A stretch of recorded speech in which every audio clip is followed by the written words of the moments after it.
Job chapter 22.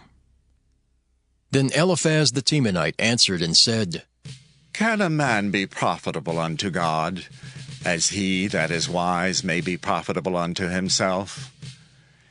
Is it any pleasure to the Almighty that thou art righteous? Or is it gain to him that thou makest thy ways perfect? Will he reprove thee for fear of thee? Will he enter with thee into judgment? Is not thy wickedness great, and thine iniquities infinite? For thou hast taken a pledge from thy brother for naught, and stripped the naked of their clothing.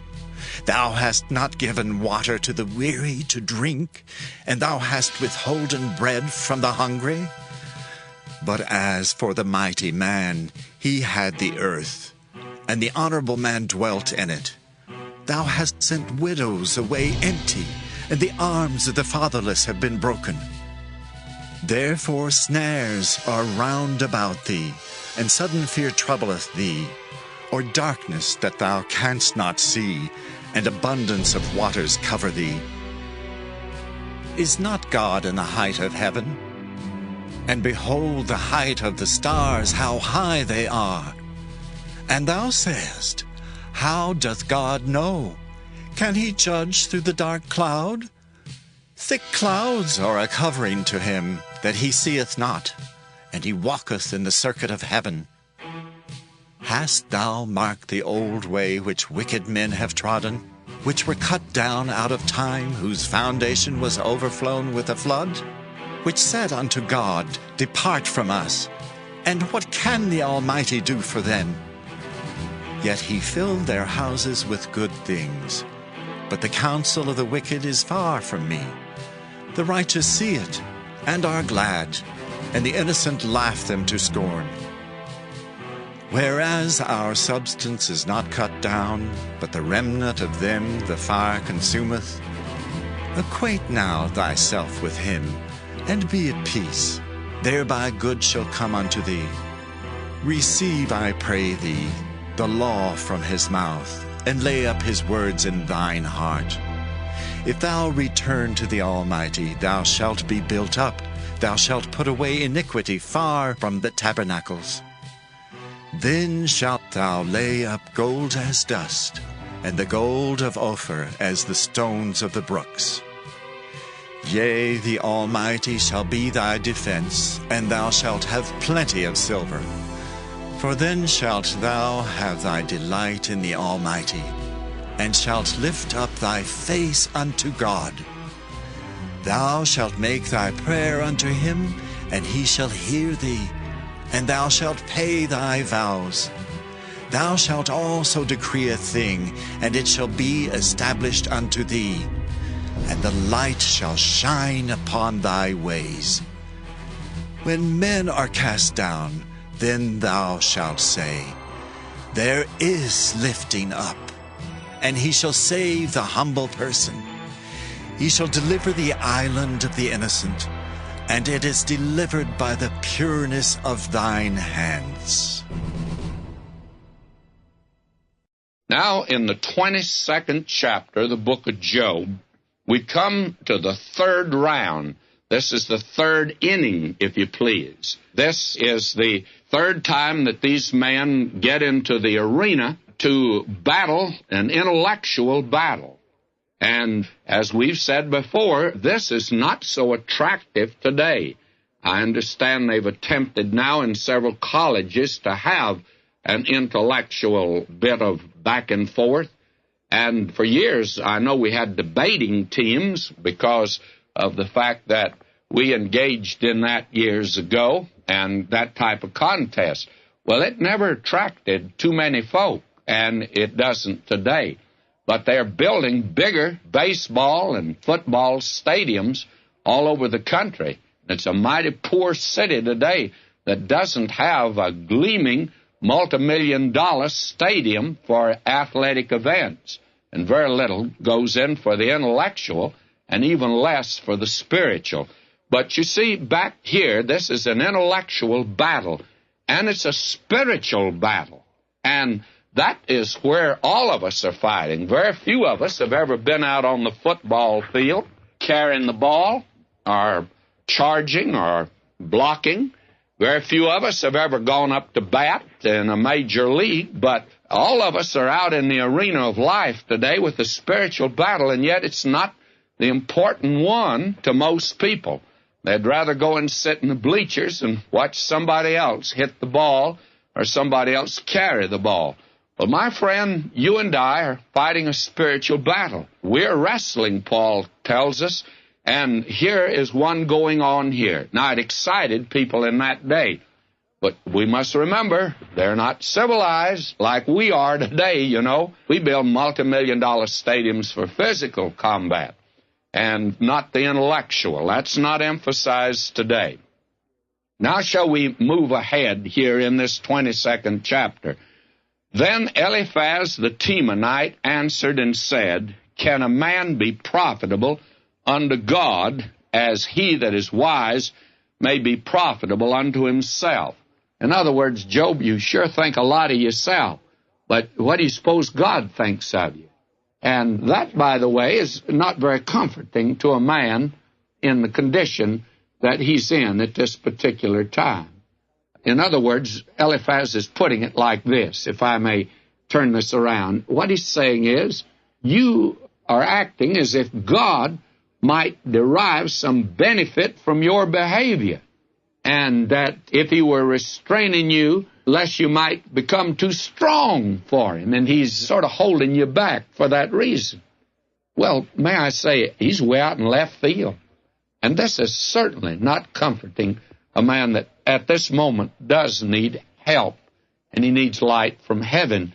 Now, you remember, Eliphaz is the man that's had this remarkable experience. It's been strange and mysterious. And he could say, I have seen. He's a spiritualist. But it doesn't seem that he should have gone through all that excruciating and hair-raising experience to come up with some of the trite statements and some of the cliches that he palms off on us. And yet some of them are very good, by the way. And this is fine. Can a man be profitable unto God? And the very nature of the question reveals that a man can't be profitable to God. That is a very wonderful question, because you see, Job has the same viewpoint that a great many church members have today, that they are really profitable to God. I get the impression from some folk that they really make a real contribution to God down here. He's rather fortunate that they are on his team. And, of course, when they get to heaven, that's really going to make heaven because of who they are. Well, a man's not profitable to God. You're all unprofitable. And that means you're just a bunch of spoiled fruit. That's what he says about all of us today. Now, he goes on here in this light, is it any pleasure to the Almighty that thou art righteous? Now, we begin now to see the little chink in the armor of this man, Job. It'll be glaring and apparent in just a few chapters now, but these men do sense that. But the trouble of it is they are not making really a correct diagnosis of the man, and they certainly do not know what the remedy is, and they're not able to comfort him and bring him help as they should. And the very fact that Job claims that he is a righteous man, that doesn't cause God to jump up and down with glee and throw his hat in the air. But again, I have a feeling that a great many church members, and I use that term because I wonder about the salvation of some folk that seem to rest so much upon themselves and who they are. We bring no pleasure to the Almighty because of the fact that we're good little Sunday school boys and we've got a pin for perfect attendance, you know. A great many folk think that the Lord is delighted with that sort of thing. And, of course, we've given the impression that the Lord's delighted with it. I don't think so. I totally disagree with that. We need to recognize who we are, and we need to recognize our utter dependence upon God, and we need to recognize our great need of Him and of looking to Him. And instead of trying to do business with Him and impress Him with the fact of who we are and what we're doing. Now, he goes on to say, or is it gain to Him that thou makest thy ways perfect? In other words, is this something that God can boast of? Now, let's understand one thing, and we're going to see this. This man Job before God, on the plus side, had many things, so that it could be said, when it says he's perfect, it means this man stood in a right relationship with God because of sacrifice. And we find that he was offering sacrifice for his sons and daughters. Now, let me read on here, and let's get the sense of what he's really saying. He says, will he reprove thee for fear of thee? Will he enter with thee into judgment? In other words, is God afraid to deal with you? Well, of course, apparently God wasn't, because this man Job was having a rough time. Is not thy wickedness great, and thine iniquities infinite? For thou hast taken a pledge from thy brother for naught, and stripped the naked of their clothing. Now, I want you to know what Eliphaz is doing, and it's a mean thing, and it's a thing that, unfortunately, some Christians will indulge in it, and that is gossip. Now, you see, when this thing happened to Job, it caused many people to say, well, wonder what it is in his life. And they didn't seem to be able to pinpoint it, and since there was doubt, what happens? That's when the gossip comes in, and he begins to manufacture something. And before long, why, he's able to spin quite a yarn out of a little piece of thread.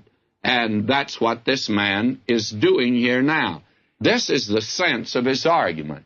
He says, you're acting, Job, as if God might derive some benefit from your behavior, and as if he were restraining you lest you might become too strong for him.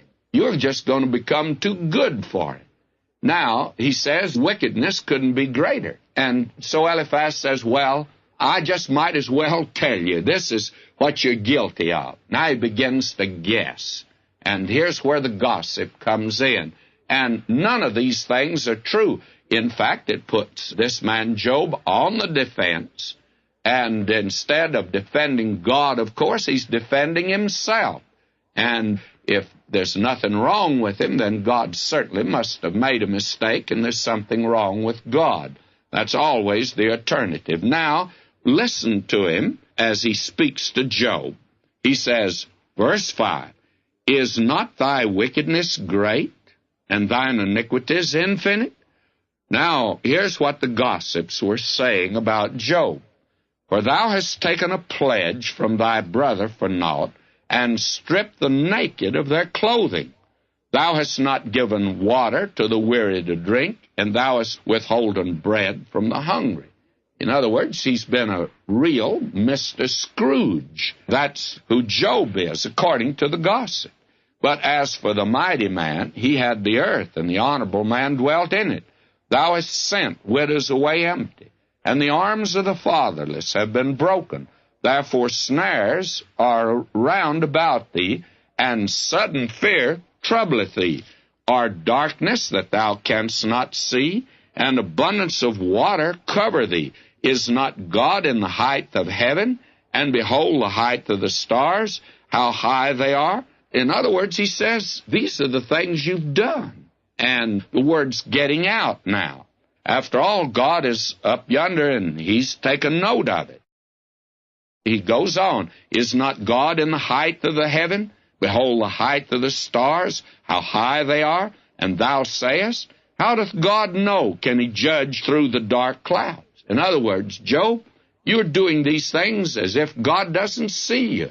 And God does see you. And you are thinking you're getting by with it, and it's obvious now you didn't get by with it.